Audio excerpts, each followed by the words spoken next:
Manila North Harbor fully booked na hanggang December 25.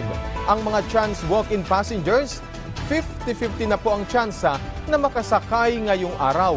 May balitang pambansa si Quenzel Bocobo ng IBC 13. Quenzel. Alan, fully booked na ang pantalan ng Maynila sa mga sandaling ito hanggang bukas December 25. Ayon sa otoridad ng Northport, noong December 15 pa ay nagkaubusan na ng mga tiket papunta sa iba't ibang daungan ng bansa. May ilang mga biyaherong sumubok naman mag-walk-in kahit na fully booked na ang mga barko. Nakasakay naman silang lahat dahil may ilang mga nag-advance booking na hindi naman sumipot sa biyahe.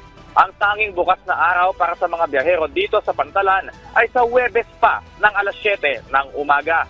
Kaya naman sa mga susubok pang mag-walk-in ng tickets para makasakay ng barko, 50-50 na ang tsansa nilang makatuloy sa biyahe. Ngayong tanghali rin, tuloy-tuloy pa ang pagpunta ng mga pasaherong may mga tickets na at makahabol para makapagdiwang ng Pasko kasama ang kanilang mga mahal sa buhay. Ganun pa man, maluwag pa rin at komportable naman ang mga biyahero sa waiting areas ng Pantalan. Paalala ng mga otoridad, mahigpit na ipinagbabawal ang mga armas tulad ng baril at matatalim na bagay. Bawal rin magdala ng mga lighters at posporo. Sa ilang mga bagay naman na kailangan talaga tulad ng gunting, maaari itong isarender sa mga otoridad at ibabalik rin naman kaagad pagkarating sa iyong destinasyon. Wala naman naiulat na aberya sa mga pasahero, mga nahuling barko o kahit na mga di kaaya-ayang pangyayari.